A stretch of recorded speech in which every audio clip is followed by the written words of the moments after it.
নমস্কার সবাইকে, আশা করি সবাই খুব ভালো আছো। আমার রান্নার চ্যানেলে তোমাদের সকলকে জানাই স্বাগত। আজকের রেসিপি ভালো লাগলে চ্যানেলটা প্লিজ সাবস্ক্রাইব করে দিও, পাশে থাকা বেল আইকনটা প্রেস করে দিও যাতে আমি যখন ভিডিও দেব খুব সহজেই তোমাদের কাছে ভিডিওটা পৌঁছে যায়। তোমাদের করা একটা লাইক আর সাবস্ক্রাইব আমাকে পরবর্তী ভিডিও তৈরি করতে অনেকটা মোটিভেট করে। আমার ইউটিউব চ্যানেলের ডেসক্রিপশানে ফেসবুক পেজের লিঙ্ক দেওয়া আছে, তোমরা আমার ফেসবুক পেজটা প্লিজ ফলো করে দিও। আমরা প্রায় বড় মাছের নানা রকম রেসিপি করি, কিন্তু ছোট মাছের স্বাদ আর পুষ্টি একেবারেই আলাদা। সেই ছোট মাছগুলোর মধ্যে মৌরলা মাছ বাঙালিদের খুবই প্রিয়। বাচ্চা থেকে বড় সবার জন্য এই মাছ খুবই উপকারী। আজ আমি তোমাদের সাথে শেয়ার করব একেবারে ঘরোয়া বাঙালি রান্নার একটা দারুণ সুস্বাদু রেসিপি, আলু কুমড়ো বরবটি দিয়ে মৌরলা মাছের চচ্চড়ি। অল্প উপকরণে খুব সহজ পদ্ধতিতে তৈরি এই রান্নাটি গরম ভাতের সাথে খেতে অসাধারণ লাগে।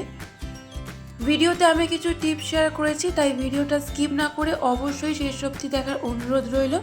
চলো তাহলে দেরি না করে শুরু করা যাক আজকের রেসিপি, আলু কুমড়ো বরবটি দিয়ে মৌরলা মাছের চচ্চড়ি।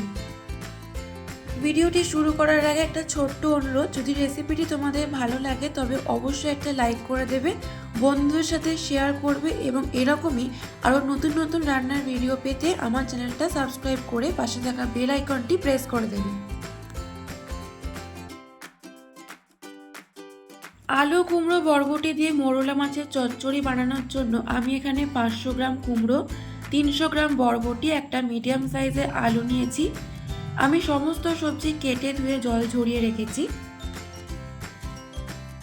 200 গ্রাম মৌরলা মাছ নিয়েছি। প্রথমে মাছগুলো ভালো করে ধুয়ে পরিমাণ মতো নুন ও 1 চা চামচ হলুদ গুঁড়ো দিয়ে ভালো করে মাখিয়ে 10 থেকে 15 মিনিট রেখে দিতে হবে। 15 মিনিট পর মাছ ভাজার জন্য কড়াইতে দেব পরিমাণ মতো সর্ষের তেল। তেল গরম হয়ে গেলে তার মধ্যে দেব নুন হলুদ মাখিয়ে রাখা মৌরলা মাছ। মাছ দেওয়ার সাথে সাথে কিন্তু মাছ উল্টাবে না। 2 মিনিট পর মাছের একদিক ভাজা হয়ে গেলে উল্টে অপর দিকটা ভালো করে ভেজে নেব। মাছগুলো মিডিয়াম টু হাই ফ্লেমে ভালো করে লাল লাল করে ভাজতে হবে। মাছগুলো লাল লাল করে ভাজা হয়ে গেলে একটা প্লেটে তুলে নেব।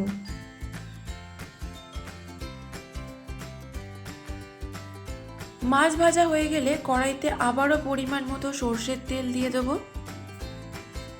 তেল গরম হয়ে গেলে ফোড়নে দেব শুকনো লঙ্কা, 5 ফোড়ন।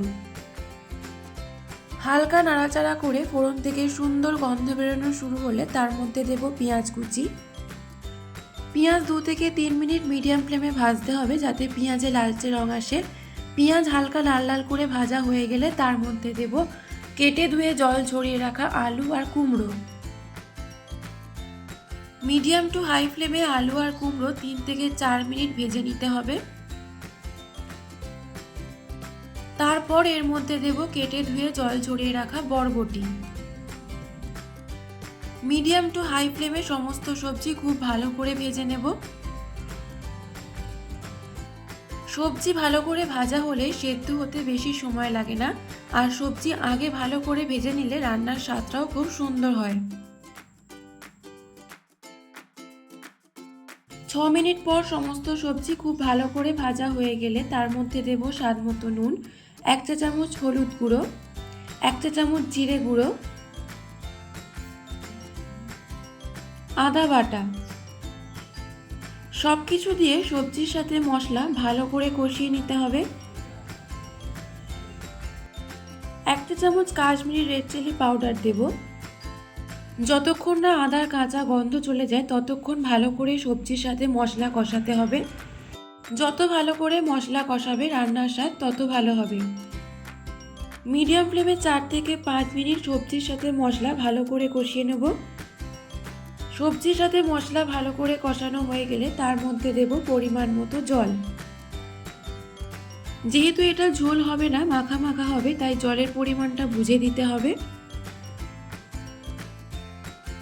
4 থেকে 5 মিনিট ফুটতে দেব। 5 মিনিট পর ভেজে রাখা মৌরলা মাছগুলো দিয়ে দেব। হালকা হাতে নাড়াচাড়া করে ভালো করে মিশিয়ে নিয়ে আবারও কিছুক্ষণ ফুটতে দেব।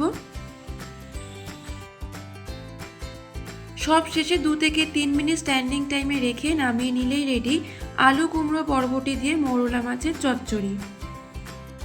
আশা করি রেসিপিটা তোমাদের ভালো লেগেছে। তোমরা অবশ্যই বাড়িতে একবার গরম ভাতের সাথে এই রেসিপিটা ট্রাই করো।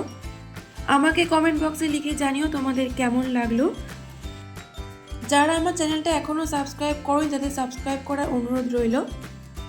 যারা সাবস্ক্রাইব করে আমার চ্যানেলের পাশে আছে তাদের অসংখ্য ধন্যবাদ। আজকের মতো এই পর্যন্ত, আবার দেখা হবে নতুন একটা রেসিপি। ততক্ষণ সবাই ভালো থেকো, সুস্থ থেকো আর সবাইকে ভালো রেখো।